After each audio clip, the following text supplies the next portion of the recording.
Good morning বয়মি two time family, কেমন আছো তোমরা সবাই? আমি আর বাবিন খুব ভালো আছি। তো চলে এসেছি তোমাদের কাছে নতুন একটা মিনি ব্লগ নিয়ে, ব্লগ নিয়ে। আসলে আমি ঠিক করেছি যে এইবার দিয়ে আমি সপ্তাহে একটা করে তোমাদের সাথে ব্লগ শেয়ার করব। তো প্লিজ তোমরা কিন্তু অবশ্যই দেখো, তোমরা মিনি ব্লগ দেখো, বাট কমেন্ট করো না, দেন সাবস্ক্রাইব তো করোই না। বাট এবার থেকে আমি সপ্তাহে একটা করে ব্লগ ছাড়বো, তো তোমরা কিন্তু অবশ্যই দেখো। আগের সপ্তাহের শুক্রবার দিনকে ঠাকুমার জন্য যেই কীর্তনটা রাখা হয়েছিল, তো আমি ভেবেছিলাম যে তারপরেই আমি বাড়ি চলে যাব। বাট এখন বাবিনের যেহেতু 18 মাস হয়ে গেছে, তো মা বলছে যে একেবারে চুলটা কাটিয়েই দেন বাড়িতে যেতে।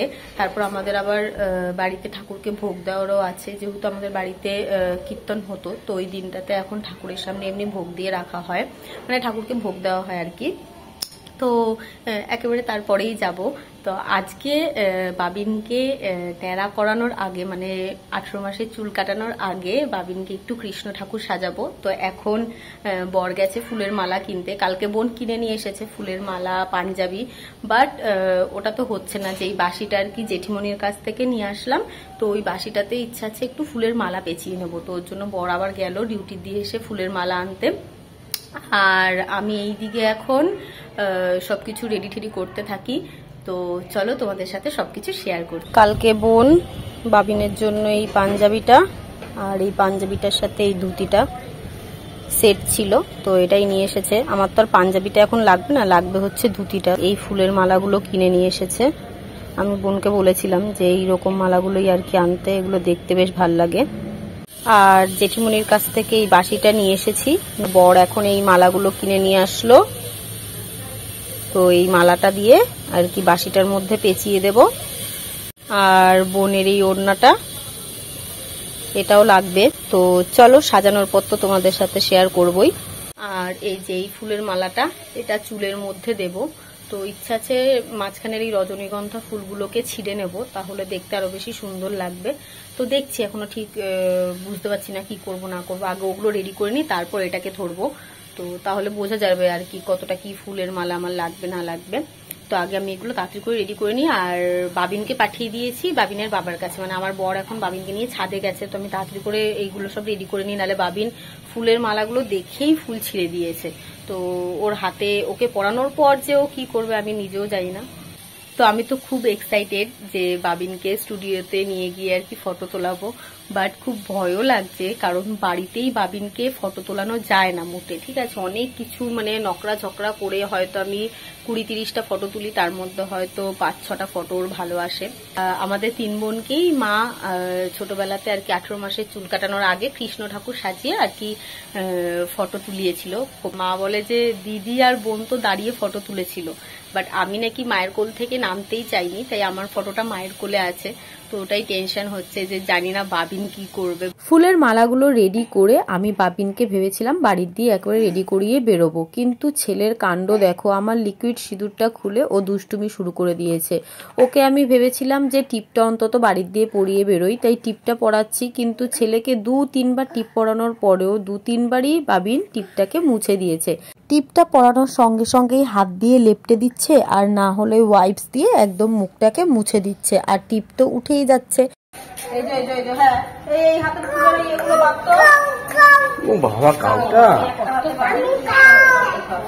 স্টুডিওতে এসে আমি আর দিদি এখন বাবিনকে রেডি করিয়ে দিচ্ছি, বাবিনের হাতে ফুলের মালাগুলো পেঁচিয়ে দিচ্ছি। আর এই দিকে ছেলের কাণ্ড দেখো, জলের বোতল মাথায় রেখে ও এখন জামাল কুদু নাচছে। ওই যে গানটা আছে না, জামাল জামালে জামালে জামাল কুদু, পাশে কিন্তু কোনো গান বাজছে না, কিন্তু ওকে এখন ওই স্টেপটা করতে লাগবে। একবার ফুলের মালা ধরে টানছে, আর একবার চুলগুলোকে টেনে খুলে দিচ্ছে। বাপরে, ছোটখাটো যুদ্ধ করতে হলো বাবিনের সঙ্গে আমাকে আর দিদিকে।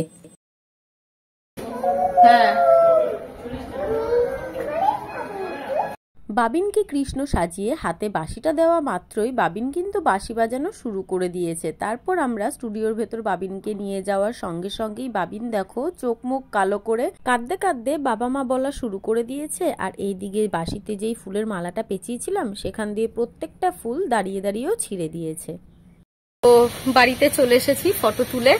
আর ছেলে ওখানে গিয়ে যা কাণ্ড করলো সে আর কি বলবো। ফুলের হাতে যত ফুলের মালা ঠালাগুলো হাতের মধ্যে পরিয়েছিলাম সব ছিঁড়ে দিয়েছে।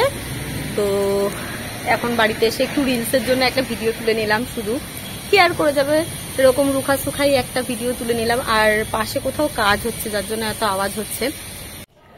তো আমি এইদিকে খেতে বসে পড়েছি। আজকে যেহেতু মায়েদের একাদশী, তো ওর জন্য মা লুচি আর চানা মশলা করেছিল, এই যে ট্যাংটা।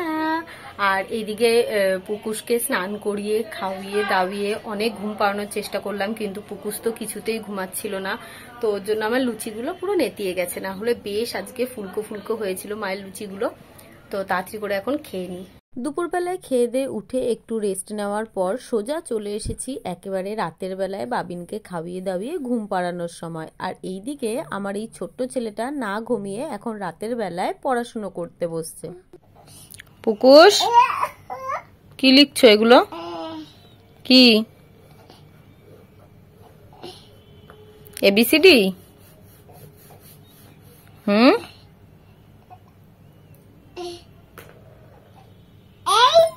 এই এগুলো কি করেছিস পায়ের মধ্যে? এগুলো কি করেছিস পায়ের মধ্যে? মামাম করে দিয়েছে? তুই তো করেছিস এগুলো। মামাম কিচ্ছু করেনি, তুই করেছিস। হয়েছে, পড়াশোনা হয়েছে, তাহলে এবার ঘুমা। বাবিনের পায়ে লিকুইড সিঁদুরের দাগগুলো পরিষ্কার করি আমি বাবিনকে ঘুম পাড়িয়ে দিয়েছি। মা রান্নাঘরে লুচি ভাজছিল, তো মায়ের হাতের গরম গরম ফুলকো ফুলকো লুচি আর চানা মশলা দিয়েই আজকের ডিনারটা করে নিলাম। আজকের ব্লগটা ভালো লাগলে অবশ্যই একটা লাইক কমেন্ট শেয়ার করে দিও, আর সাবস্ক্রাইব করে পাশে থাকা বেল আইকনটা ক্লিক করে দিও।